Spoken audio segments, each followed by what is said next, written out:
Hello and welcome to a very dark, let's see here. Hey, there we go.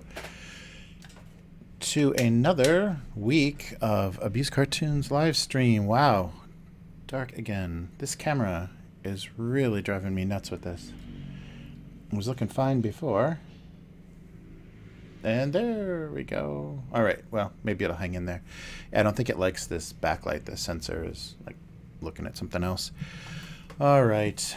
But we're back again. Is that okay? Is it? I had to play around with this, so hopefully the levels are okay. Yeah, it's really noisy today. Outside there's a lot of construction and a lot of traffic, but we are here. All right, yeah. So I'm still got that light over my head to see if that makes things any better, but I think it's just an odd light, but oh well.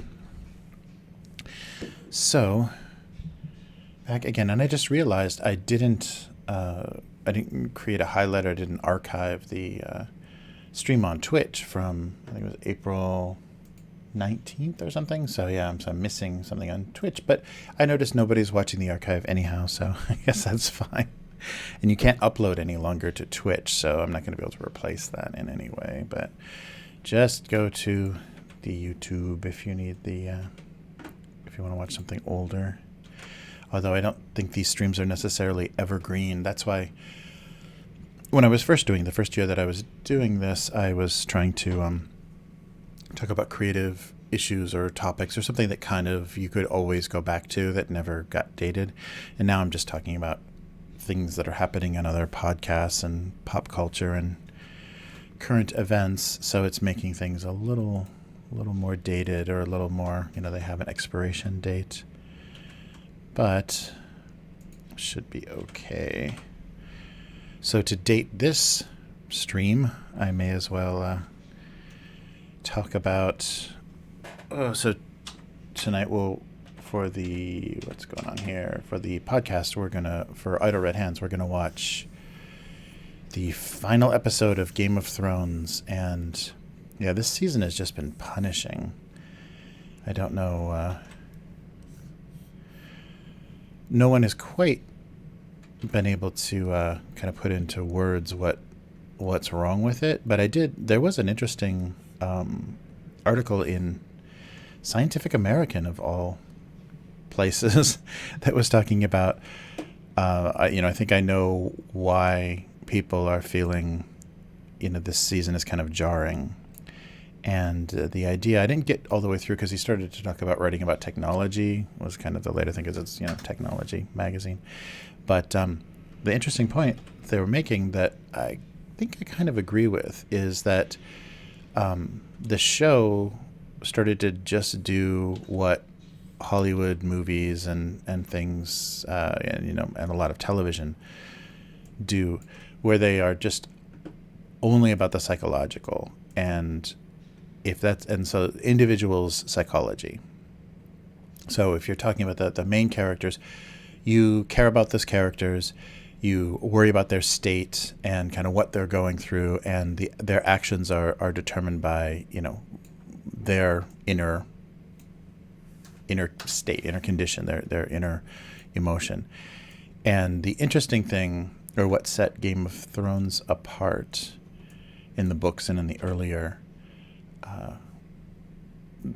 seasons, is that it was more sociological. It was written more as the world affecting these characters, and of course they had their individual psychology, but you didn't have to be on their side. You didn't have to hate the bad guys and love the good guys, and not be able to kind of be blocked out of the bad characters' kind of inner processes and only sympathizing with the good characters, because you saw that it was the world and the society that they had created that was causing people to make these choices. And kind of what created the Game of Thrones is having a seat that ruled the Seven Kingdoms. And so it wasn't about the individual character, and especially it couldn't be because the cast of characters was so large, and to get people to sympathize with, a dozen, 20 some characters, would be very difficult. And so what was appealing is if something is written more about how the society or how the situation is influencing the characters, then you can lose main characters because they become a casualty of the choices that they made in the society, and you're just watching how this system is working. But then when it becomes about heroes and villains and the good guy and the bad guy, and that's when it starts to lose that original appeal, and that's when it starts to get into spectacle, and we want to see somebody die horribly. And that started to happen in the later seasons, that the bad guy's going to have to get theirs, and their death is going to have to be equivalent to the evil that they did, or how much we hate them, because it wasn't it was more about how that was affecting everybody. And so like the death of a character had a huge effect, especially in the first season, has a huge effect on one of the families and one of the kingdoms, and that kind of created these storylines and these threads of these characters that went through the whole story, went through the whole series. And so yeah, it's an interesting thing, and I think people are just noticing and kind of being a little bit annoyed by how just action movie shallow it got. Like suddenly you weren't interested in anything but, are the good guys going to win? And that's a very standard kind of simplified story that has a very different tone from what we'd been following up to this point. And I mean, I think for the showrunners, that's fine, because I don't think they go much beyond that. I mean, they want to be Hollywood writers. The next thing they're going to do is write Star Wars movies.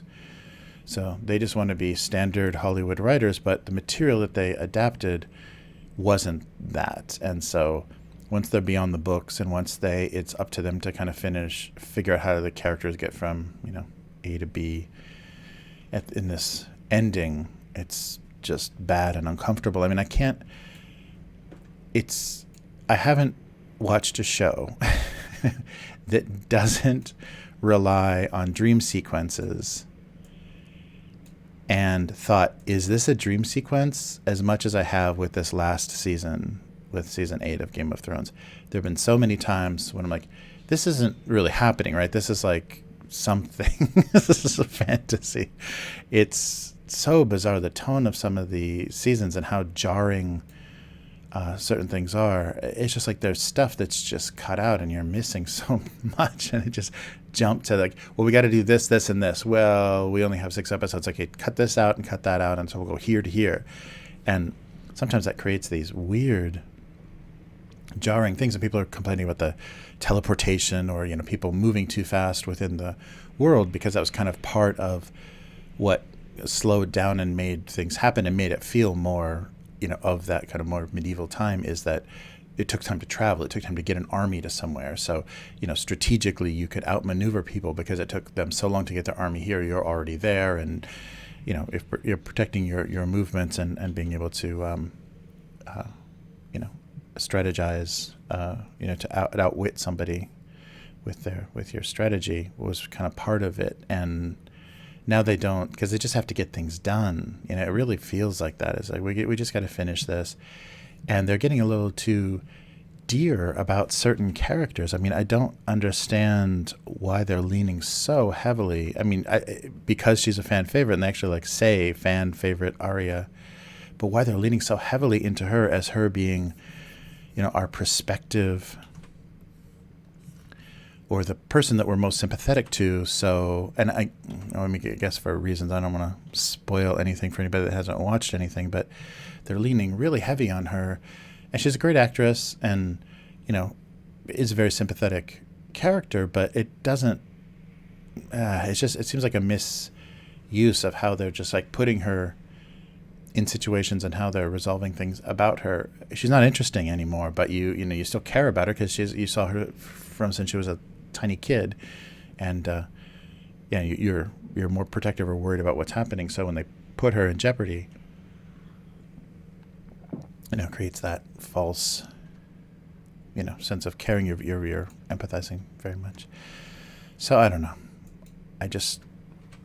it's one of those weird things. And the other thing I noticed because of this is right away, as soon as people got unhappy with the show, they started to just meme the heck out of it. And there was like the subreddit, Free Folks subreddit, just turned into this cathartic, like, let's just deal with our unhappiness about how things are going on this show, and which is very interesting because the prequel videos that Red Letter Media did functioned in that way, but it took them a while to do those, and people didn't. They had an immediate kind of a, I don't know how I feel uncomfortable and weird about the Star Wars prequel trilogy, but I don't quite know what is bothering me about it, and watching that kind of analysis and tearing it apart and saying how the characters are not, it just like everything is wrong and different about how it was approached, felt better. It's like, yeah, that's what it was. That's what I was that was what was bothering me. But now the speed at which we need that seems to be much, much faster.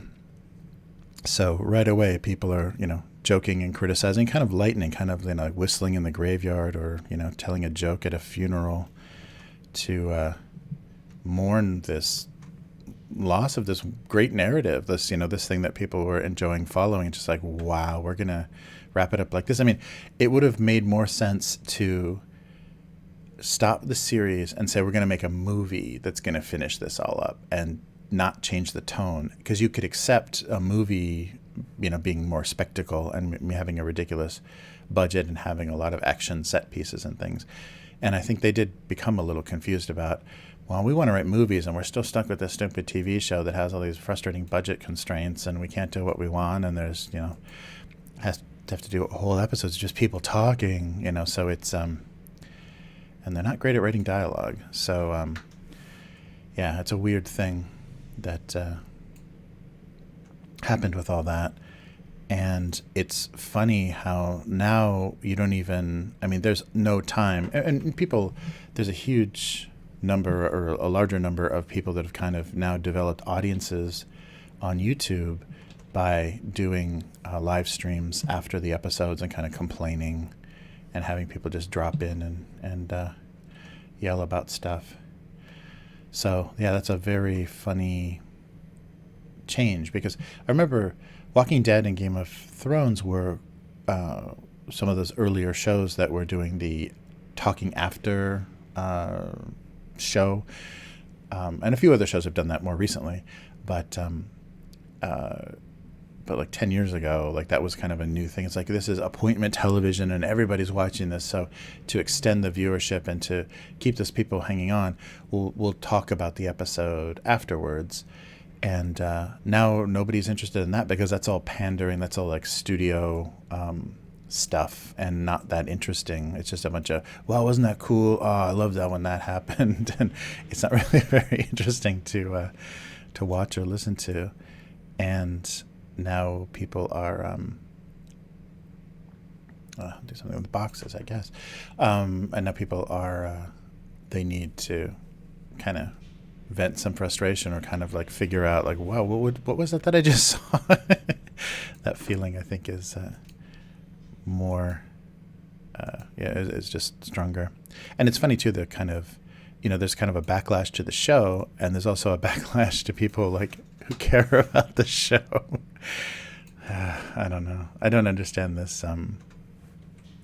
Blaming the fans. It's this toxic fandom that's ruining all of these wonderful properties. It's just, people aren't the compliant, more passive audiences that they used to be. And there's much more opportunity to present your opinion, and, yelling and complaining is entertaining and will always be more popular than people saying, wow, that was wonderful, even though the studios are going to pay people to talk about how much they love something and give them access to previews or premieres or whatever, because they are basically just being free advertising for a particular property. So that's a thing. And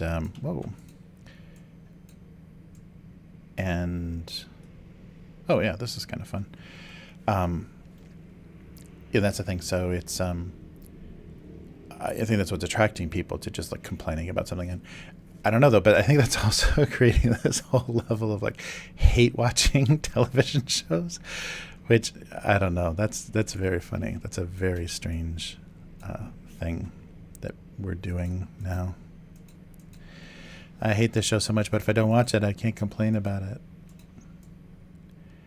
And yeah, so that seems to be something that's going on. But yeah, I don't know. That's very funny. Oh, these have to be up here. All right.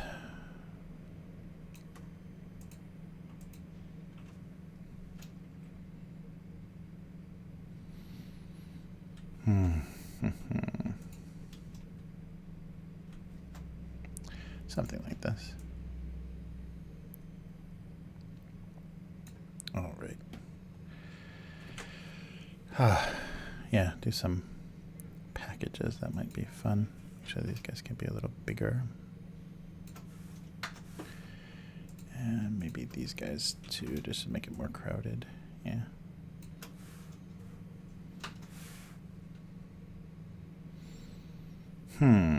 Yeah, so I'm not quite sure what I'm doing with this, but yeah, so it's a shame we're at the end of an era. But what was it? I forget what I was watching, but somebody was kind of going through the history of HBO series and like ending series. I think it was a video essay about like how it's difficult to end a television series and why. And HBO is a special case because, you know, they're subscription cable, and now they're, you know, kind of their own streaming service with HBO Go or Now or whatever it is.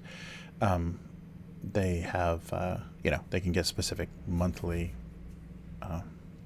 memberships for subscriptions from viewers just to watch things digitally, watch things on demand, and yeah, so that's a little bit different, but historically, you know, since they've been premium cable, they have a built-in, you know, they have built-in budgets because they've got people monthly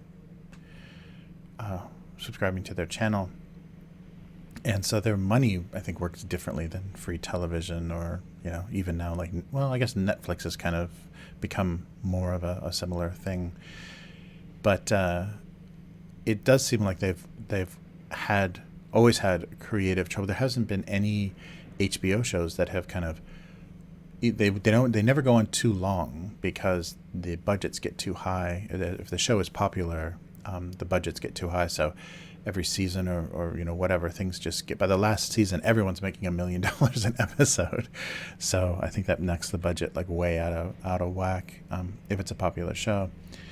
And it just seems like they've always had trouble ending these prestige television shows. They just kind of fade away or kind of stumble out. Like people were just kind of, and I think because they have a lot of creative control, like the showrunners and people that are doing those shows have a lot more creative control, and the studio doesn't maybe lean on them as hard about do this.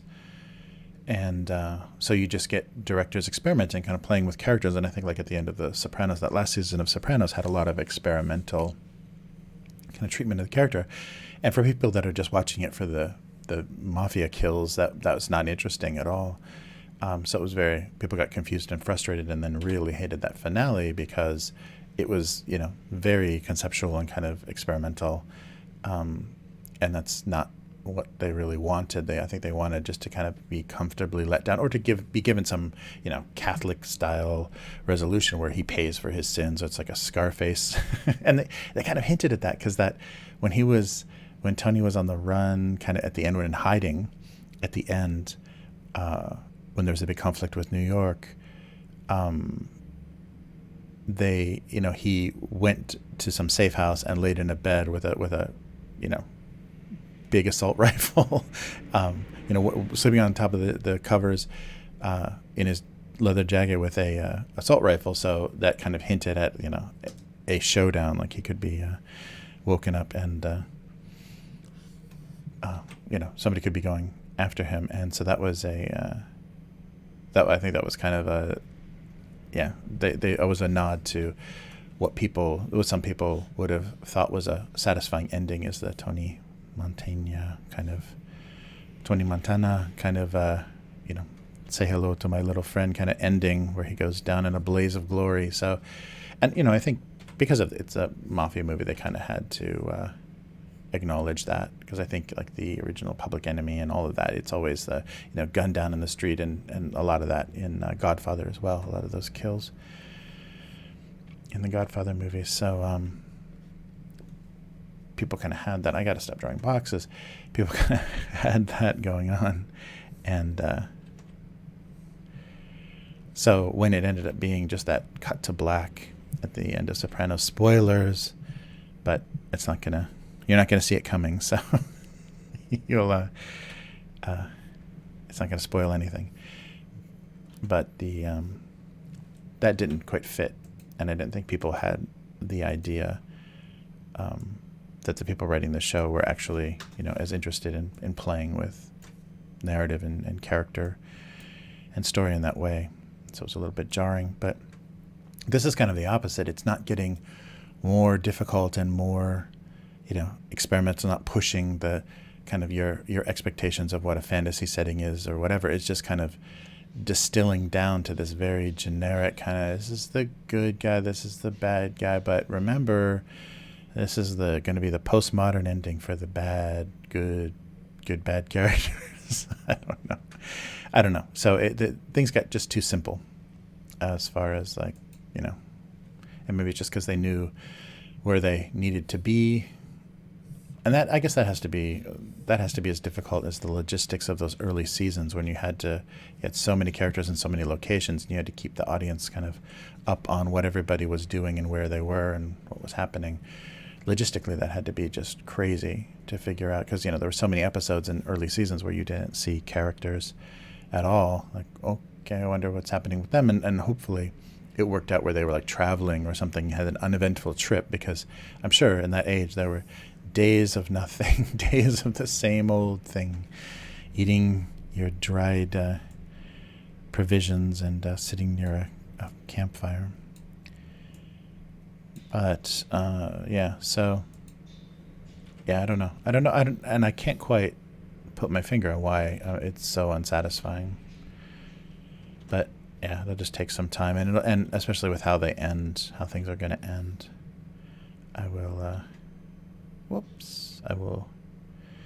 I've heard spoilers about like where it could be going, and it's amazing. So I'm basically just watching to see if they're actually going to do that, because that's amazingly bad. Yeah, it's going to be weirdly unsatisfying, and there's going to just be this huge flurry of people trying to justify, that's great, it makes so much sense, that's completely where the show should have gone. Yeah, I don't know. So we'll see. I'm trying to stay away from the reactions, but I did hear early on kind of people spoiling, who sits on the Iron Throne. Yeah, I don't know. Yeah, it's strange, but I also don't understand, people's desire just to, hear ranting and complaining, just angry rants as their reaction to everything. And especially with this, a lot of people that, don't really have any investment in the show are just kind of getting on that bandwagon of complaining about it just because it's getting views right now.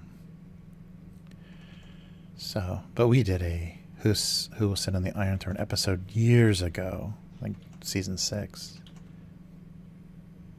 Years. So no bandwagon jumpers are we. Yeah, I don't know. Sorry. But we'll see how this all goes. But I kind of wanted things to be spoiled for me a little bit, because I was getting tired of that just nauseous feeling after the episodes ended for this season. They were just not, just ugh, yeah, yeah, not great. Yeah, and it's funny too, because with a final episode, you don't need a cliffhanger, you don't need a hook, you need resolution. And this is not a super long episode. I guess it's like 80 minutes, but it's not a really long episode. So they're not going to do a 120-minute. I thought I heard somebody say it was going to be a 2-hour episode, but it's not.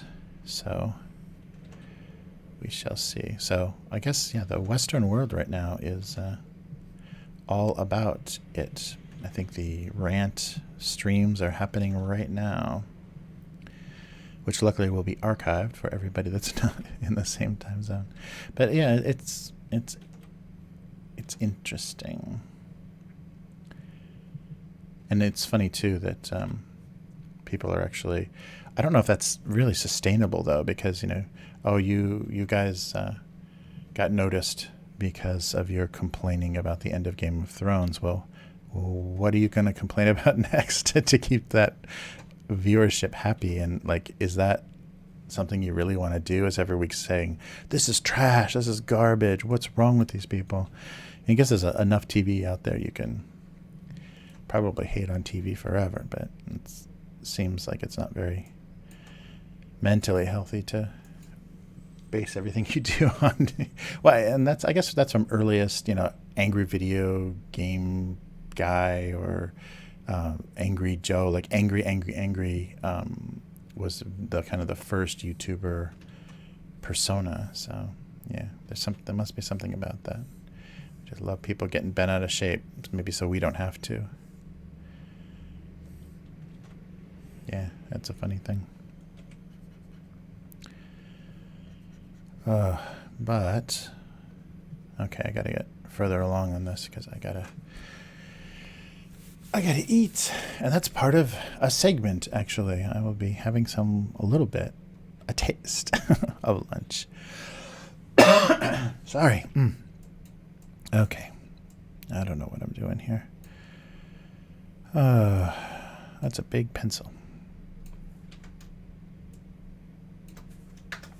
It's still kind of big. Let's see this guy.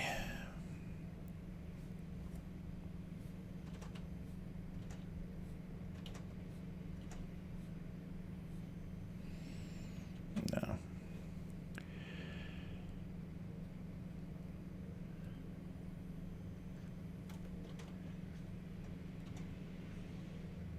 Oh, I'm going to get myself into a coloring nightmare here, I can tell.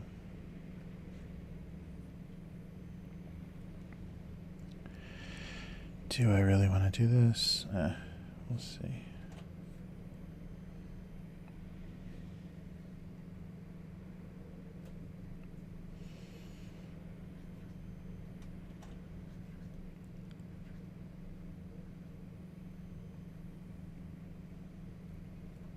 Yeah, recently too, I've noticed I get weirdly detailed sometimes, and it stops looking like a cartoon and looks like a weird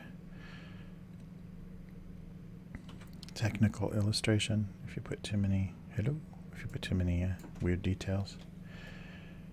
Alright, let's see if we can fix this a little bit.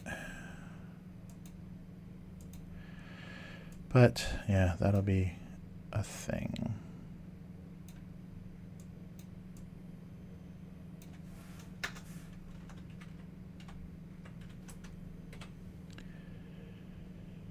Yeah, and I think a big problem, and this might be part of that, the issue of psychological and getting people on the side of the character, is there's a lot of fan service type things that seem to be happening with characters on shows. Like the popularity of a character creates affects the narrative. So they're doing more, they're more visible, their popularity makes them gives them more screen time.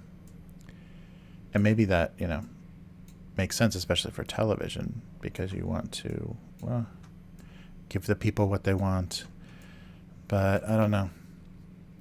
I don't know if that's a great thing ultimately. Because you can't, you're never going to give all the fans the service that they want. That's sounding very weird. But you're always going to be disappointing people and frustrating people. And do you really want to do that? I mean, as many people that were annoyed or frustrated with the end of The Sopranos, that was the creator's idea. And so you can't really argue with that because the show existed, Because it was based on that thinking and that mind, and not wanting to see some very standard Hollywood type ending for something. I think is a positive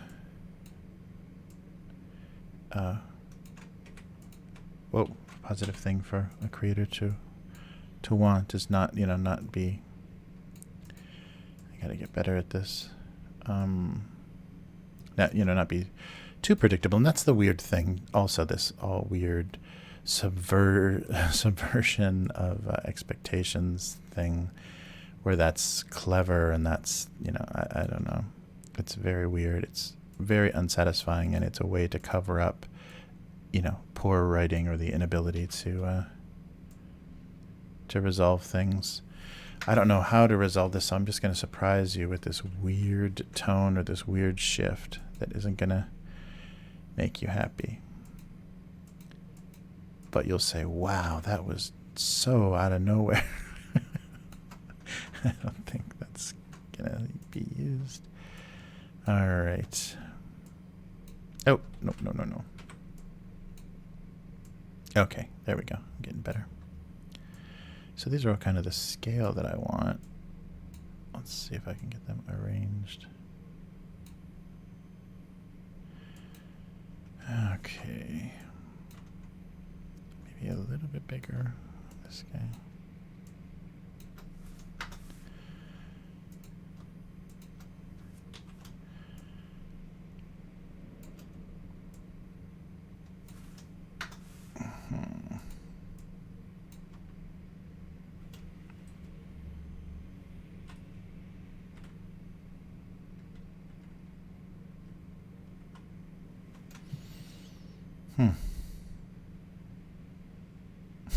Okay, I think I got this. It's a little thicker. It's looking like weirdly thick compared to usual stuff, but let's see.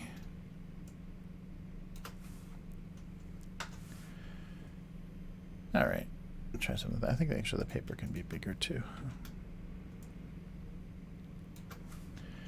And now maybe the water can be taller and thinner. Okay. So we got this, and we've got, this is looking pretty heavy line-wise, but I just drew it small. Okay, let's color some of these and see how this goes. Oh, sorry, and of course I'm not watching the chat, so hello, anybody joining and anybody in the chat? Yeah, I'm doing this a little bit late, so obviously I'm going to be missing out. Most people in the English-speaking world are sleeping, unless they're speaking Australian.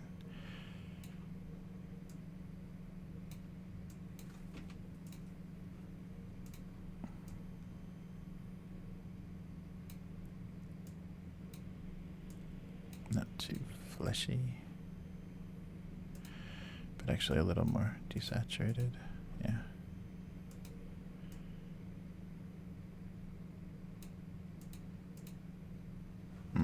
More gray. More light gray. Okay, there we go.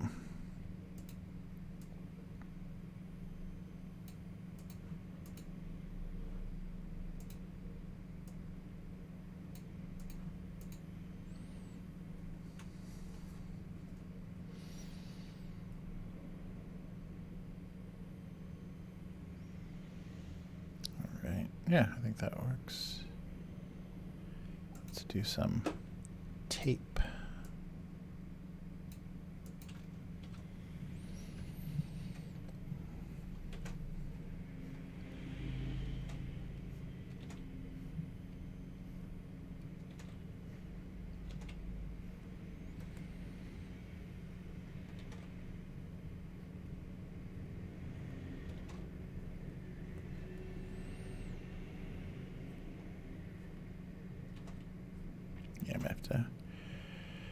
use some different colors on different boxes to get better contrast, but let's keep drawing some tape here.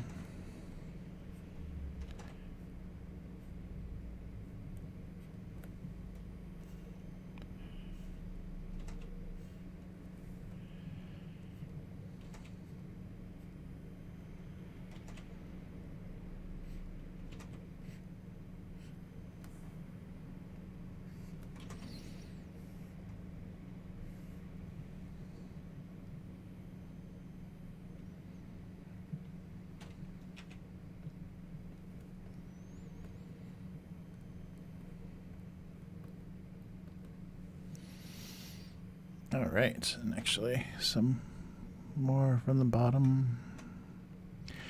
Yeah, I don't need to worry so much. Of course the tape is not going to be perfect.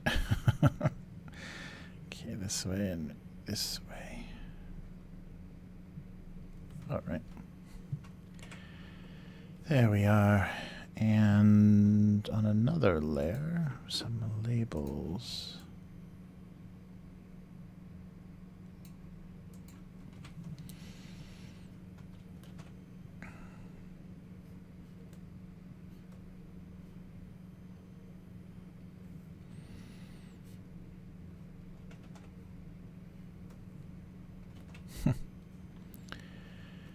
Did I run out of things to say already? Wow. Yeah, I'm just kind of bracing for the worst.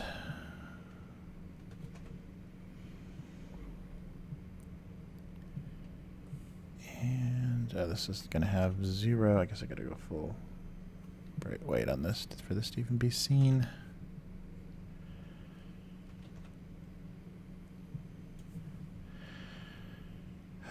Yeah, I think there's a little wacky. All the packages need to have labels on top, but yeah, we'll try that. So let's do some blue and red lines.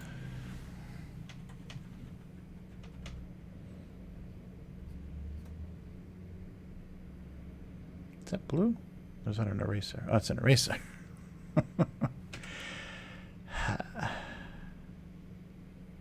Okay.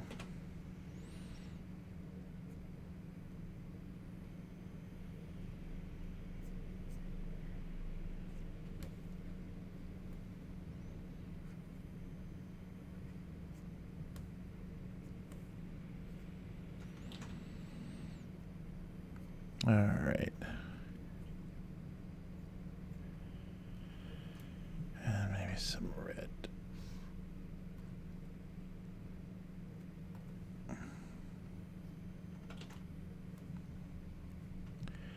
On top so they can fade in.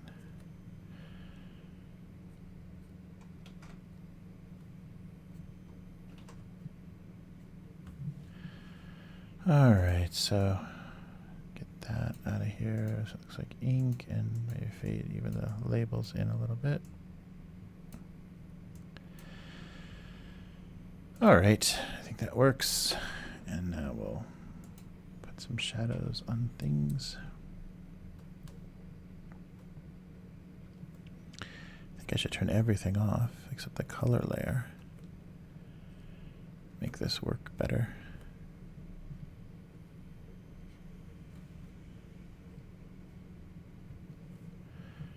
Boom. All right. There we go. No extra clicking involved. But actually, I need to turn it back on then to get the tape lines, because I want to put something. So the labels can have a little bit of shadow.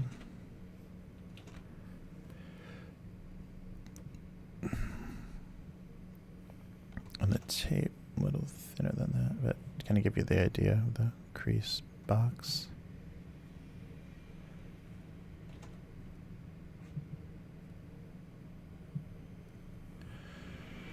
Yeah, something like that.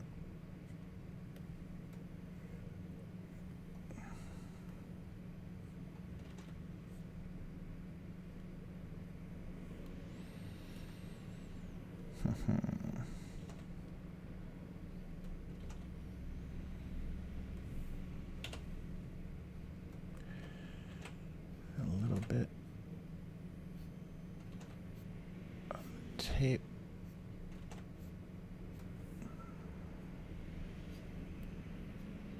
I guess and the edge of the box.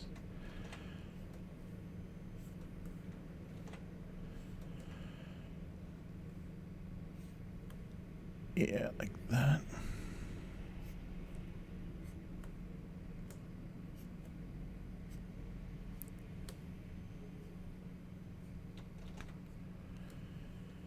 Okay.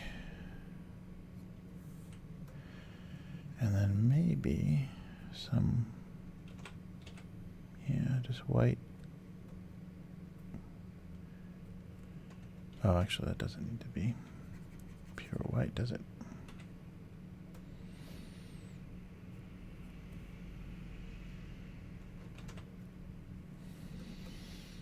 Okay. Yeah, this can be actually just like this. Yeah.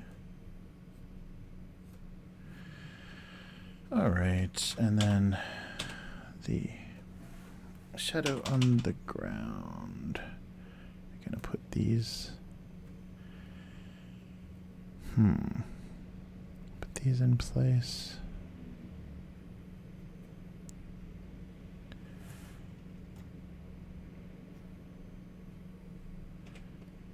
Uh-oh, not closed.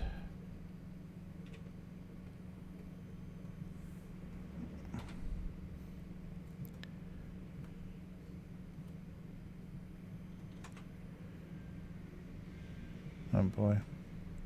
Yeah, I think I need to move everything over.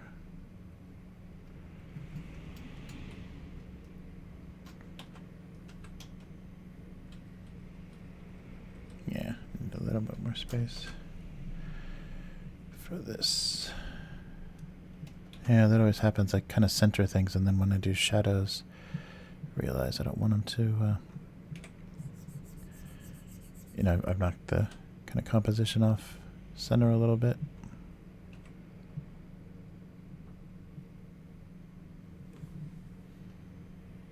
Okay. Yeah, that works. Oof, yeah, this one now.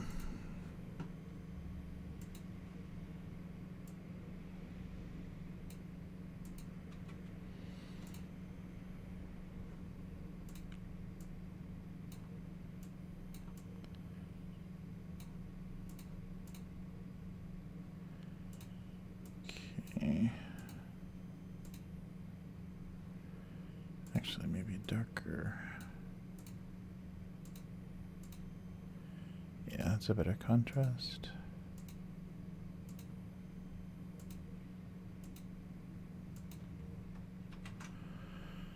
All right, and something a little bit lighter, like maybe yellowish for the paper.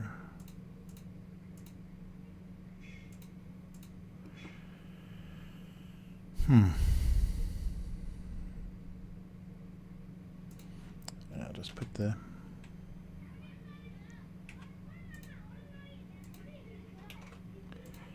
color for the glass on a different layer. So you can do this and then do blue. All right.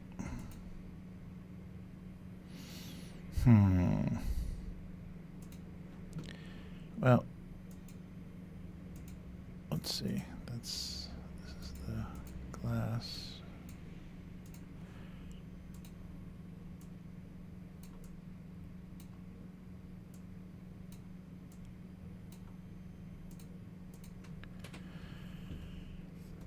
Oops. Color. Oh no, wait, this color. Okay.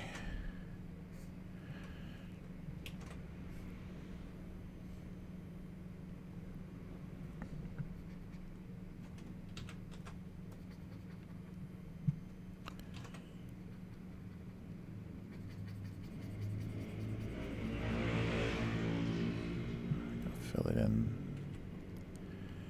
that way.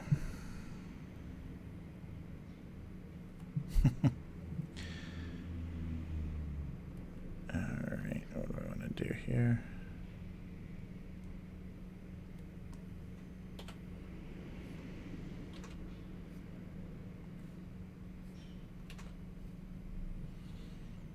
Okay. Also something weird with this lens.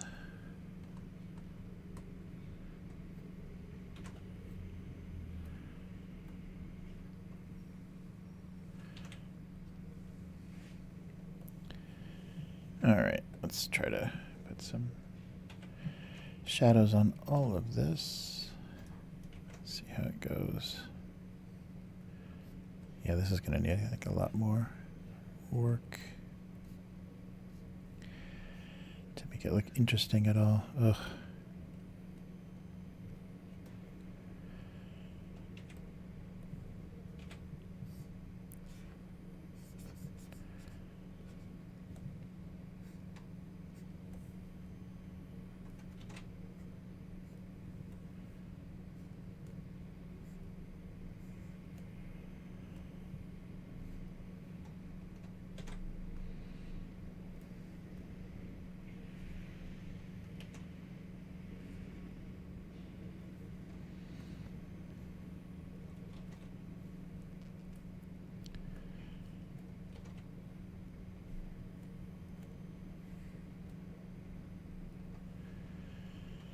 Okay, I think I can fill both of these in.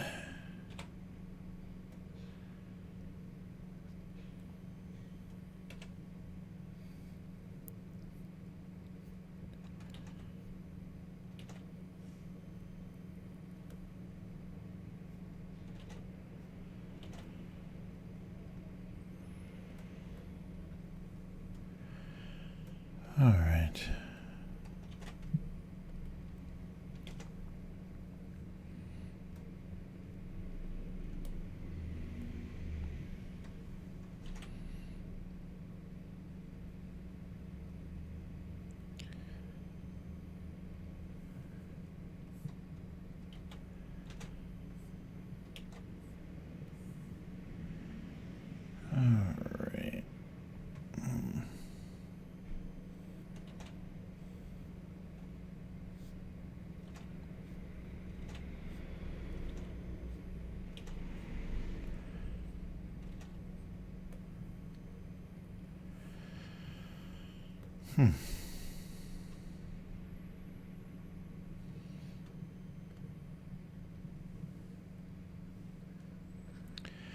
And not talking. But it's okay. I'm not talking to anybody. All right.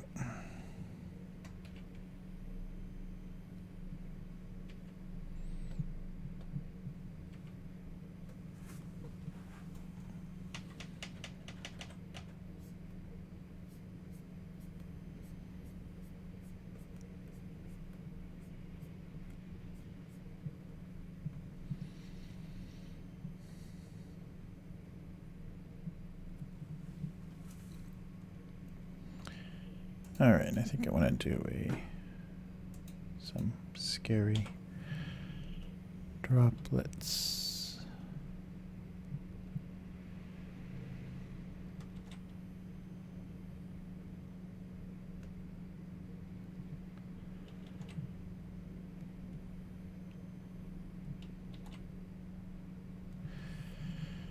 All right. Oh, and maybe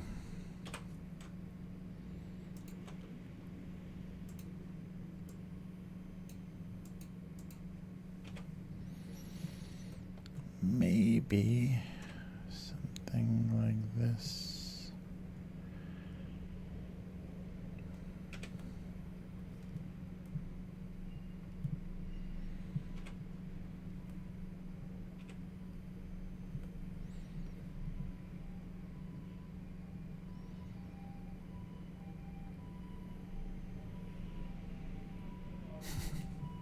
There we go. A little bit of wet And maybe put some tiny highlight in.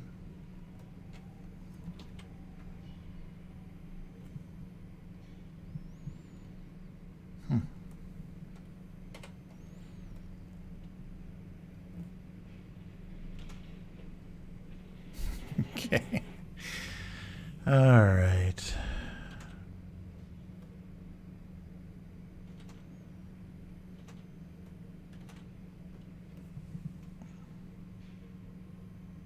Okay. Yeah, the thickness of the line is odd. I think I drew too small. But I think it'll work.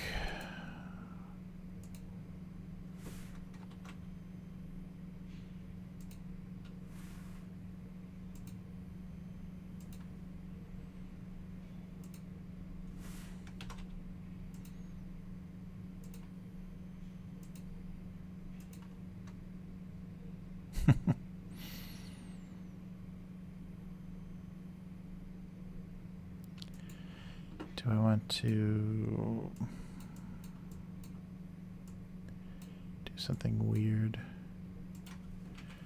with the projector?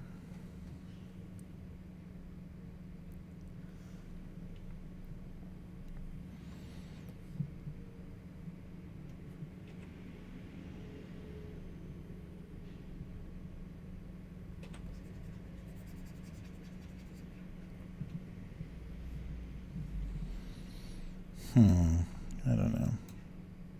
Oh, well, that's kind of interesting. And then do one more layer of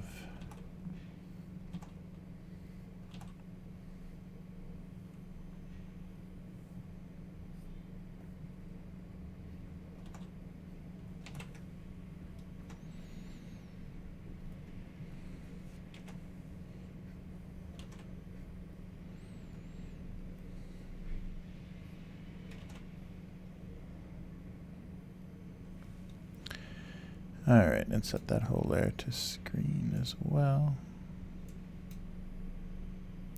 But not so strong.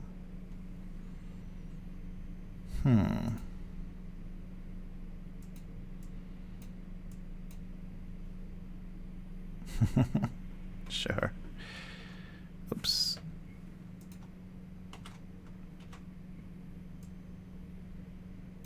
Oh, actually, maybe distort will fix that.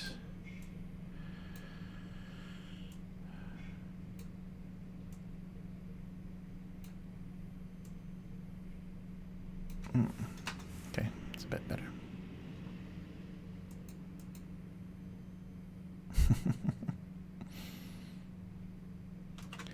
All right, well, we've got a couple of cartoons that just need, oh, this one needs some eyes. How could I forget?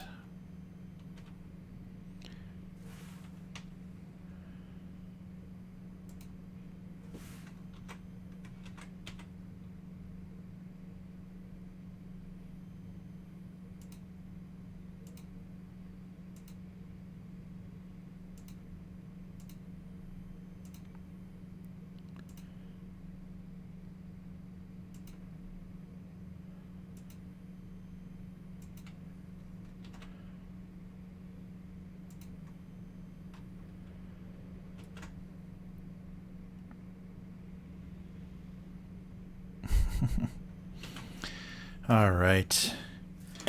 Well, let's take a break from all that. Oh, boy. All right. So let's take a break and eat a little bit. I'm dying here, so sorry for eating on stream. Sorry for falling off the camera. All right, let's see here. Do we have this? Yes, here we go.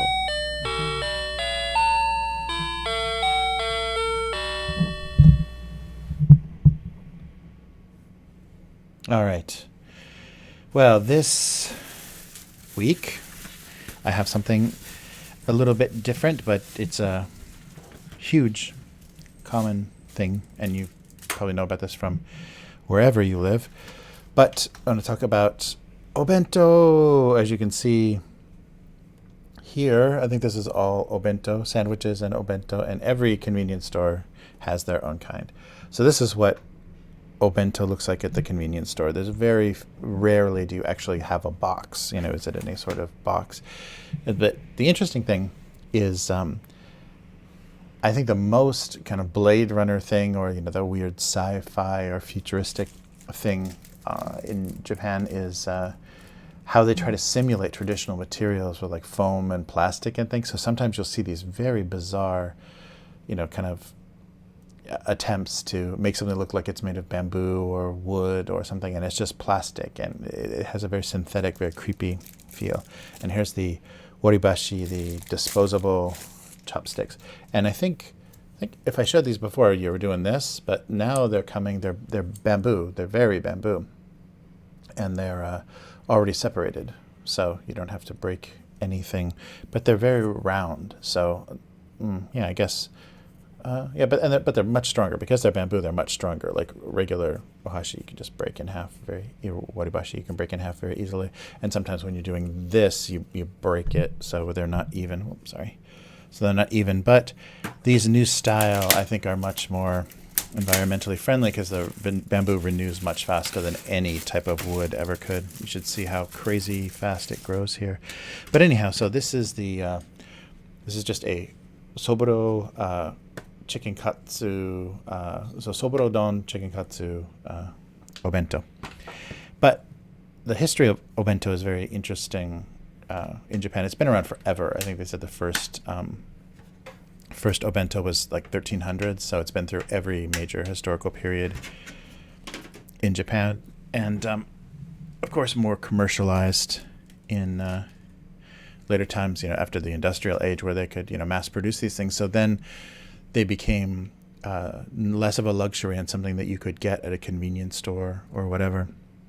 And schools, of course. So it's basically a lunchbox. So to explain myself a little bit, so basically the word that probably came from Chinese was just convenience. It's just convenience. It's a little lunchbox, and so bento means convenient, basically. And bento boxes, during different periods, they represented luxury. Like there are very gorgeous lacquer obento boxes you can get for traditional New Year's or picnics or something in Japan that are just giant, gorgeous boxes. You can also buy around New Year's.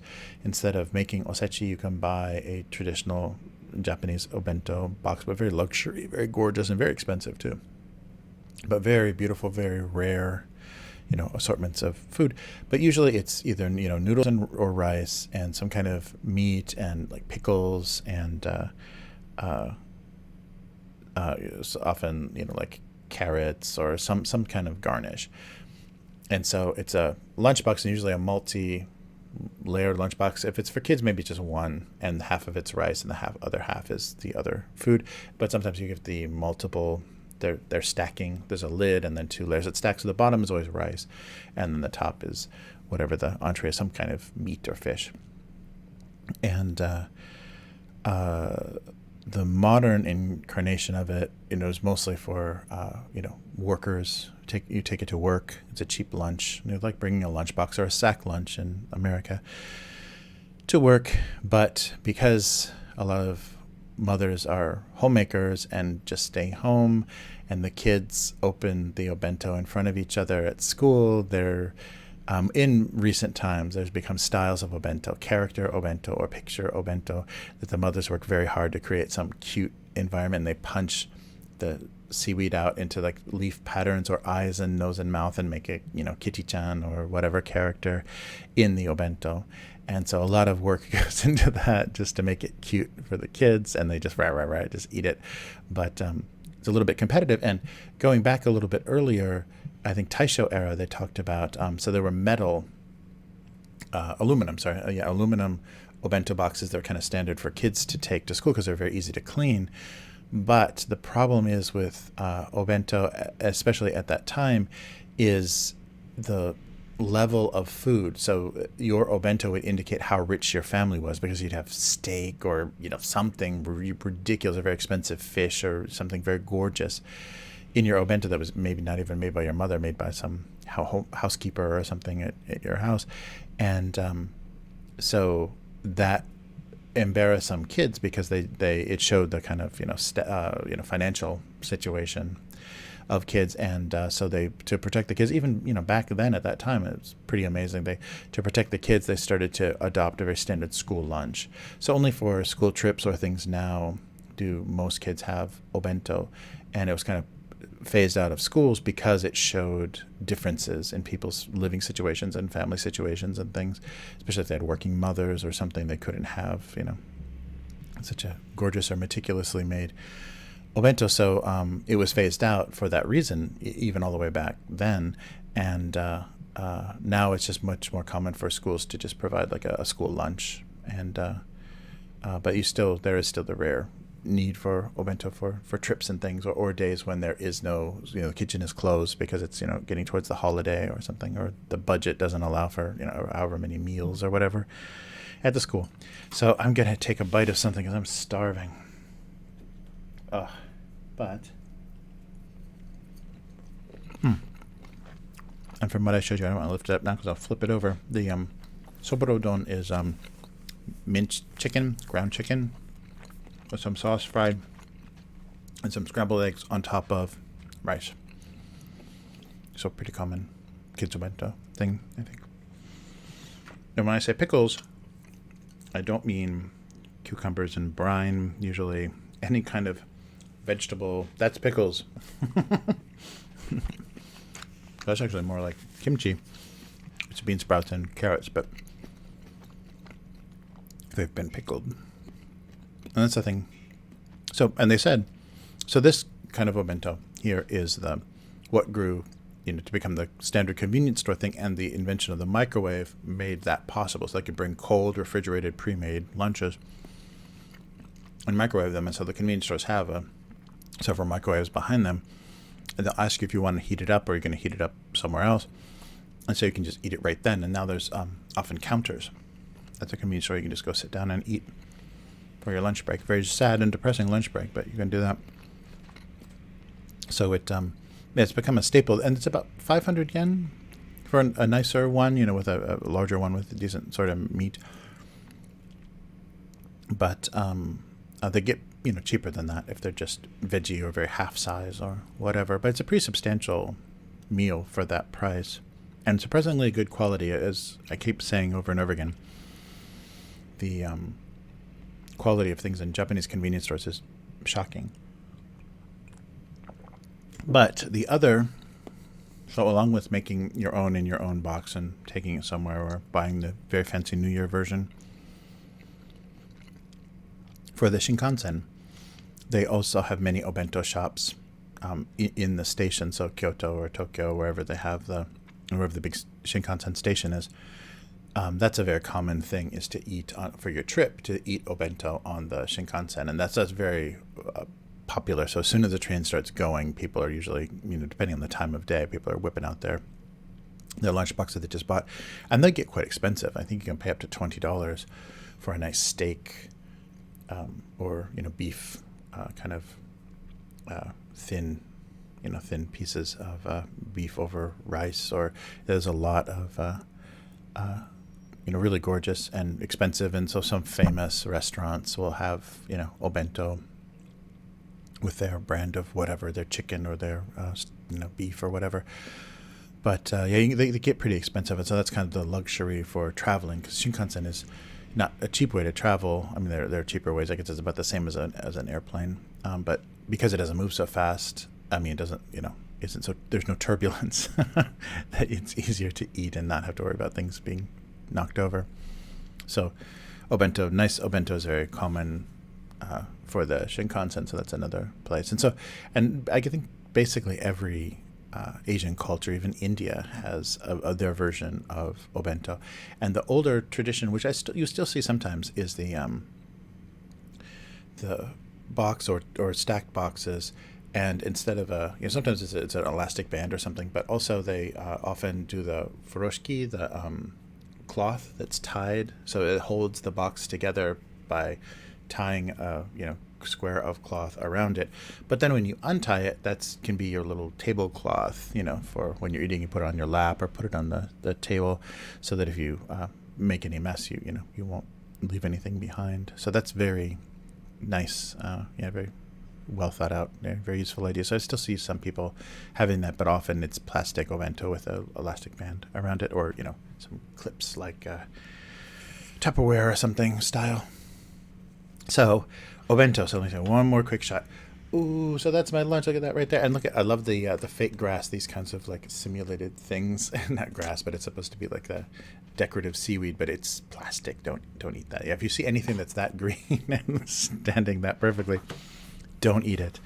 But they use it to separate the two courses, I guess, so the sauces and things don't intermingle. So like the sauce from your chicken doesn't like leach into the rice and ruin your day. But that is obento. Yeah. So very standard, and probably everybody knows that word, but it doesn't. Obento box. You hear often so that kind of Japanese or Asian style lunchbox, but the idea of obento is just a convenient lunch. It's just a portable lunch, and it's kind of evolved. So now it often is just the convenience store lunch. It's kids taking their lunchbox to school or convenience store lunch. All of that is obento, and even you can even buy obento at the grocery store to just eat for dinner. If you don't have time to cook anything and you want a variety, not just cheeseburger or something, you want a variety, you can get obento. And they get quite elaborate, and especially department store, grocery stores, a lot more expensive. But yeah, convenience stores around 500 yen, so like $5, just under $5. So that is the interesting, wonderful world of obento. And there's a lot of stuff to try. So that's probably the bigger and more popular section, and also the section that empties out more. Both the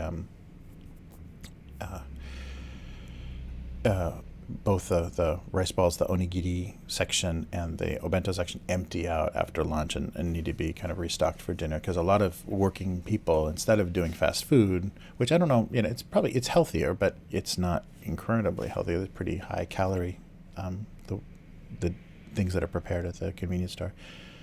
But a lot of people will eat obento instead of the Western fast food style. All right, so let's finish some cartoons here. Oh.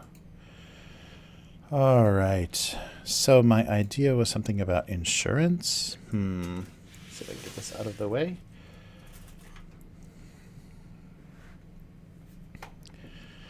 Oh, are we okay? Okay, good. So my idea was the insured packages.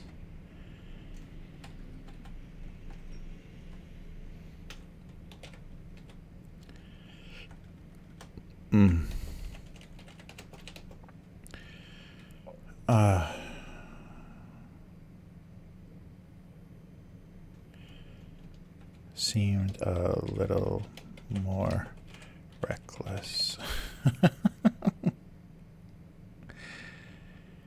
Just seemed a little more not reckless. So like, living dangerously. What else? Reckless kind of works. The insured packages just seem to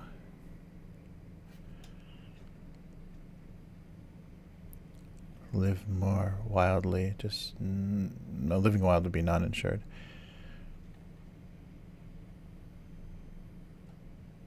Uninsured. The uninsured packages.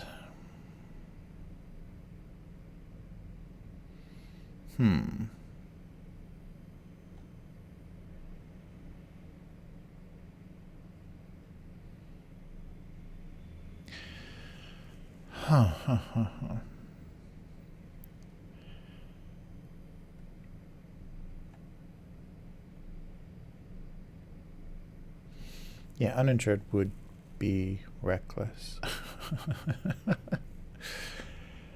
I don't know if this joke's gonna work. Okay, well, let's not dwell.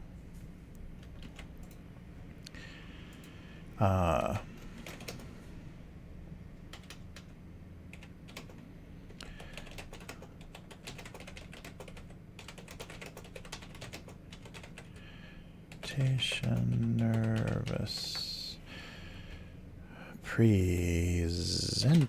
presentation. The glass of water just made a single glass of water made the entire presentation very nervous. The glass of water made the entire presentation very nervous. It's a big glass of water. The entire presentation was disrupted by a single glass of water.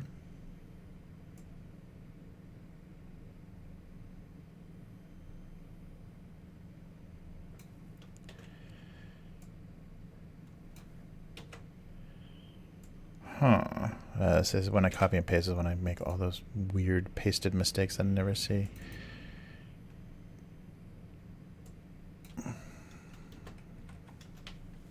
Entire presentation was disturbed was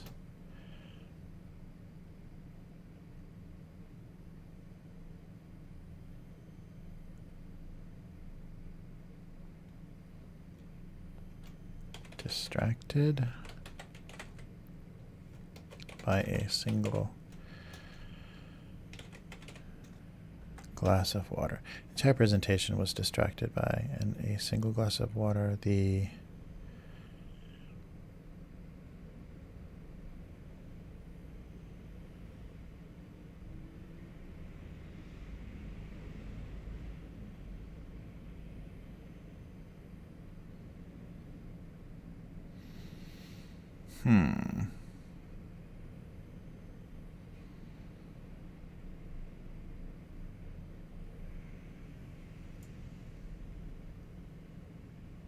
disrupted.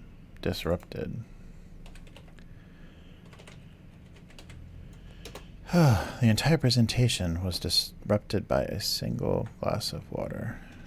Disrupt.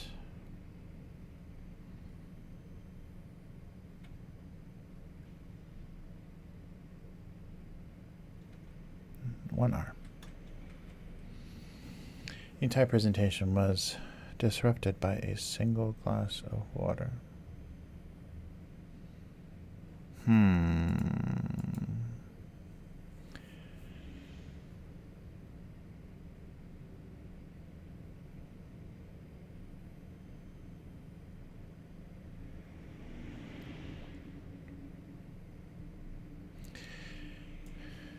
Yeah, I think a single glass of water disrupted. Yeah.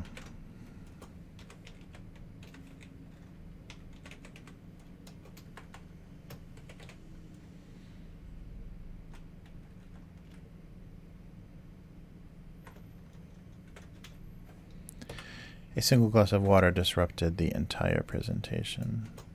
Yeah, that's better. I like the word order. Single glass of water disrupted the entire presentation. Okay. It's not, it doesn't sound so funny, but it reads okay. Yeah, okay. A little more reckless.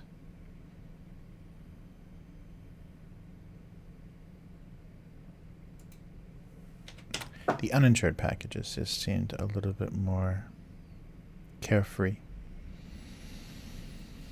The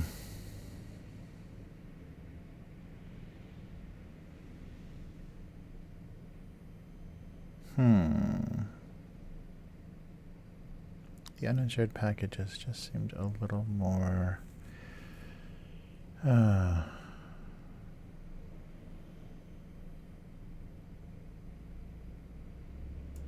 easygoing. I don't know.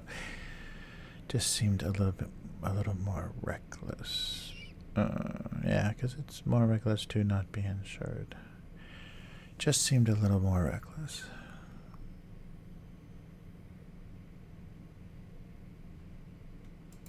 Uninsured packages just seemed a little more reckless. Just felt a little more reckless.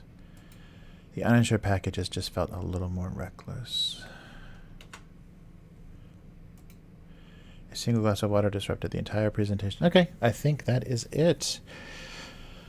All right. Well, thank you for joining me. Oh, it's been a long one. Almost as long as Game of Thrones will be tonight. All right. So wish me luck. And yes, if you'd like to hear about our reactions to the end of that series, take a look at Idle Red Hands on either YouTube or Twitch. And thank you for joining me this week for another Abuse Cartoons live stream. And thank you very much for the patrons that make this possible. If you would like to become a patron of this cartoon and get some books or original art or something wonderful for your support, please visit patreon.com/abusecartoons. You can follow this cartoon on Twitter at abusecartoons. There's a Facebook page, and the website is abusecartoons.com. So thank you for joining me, and I will see you again next week. Goodbye.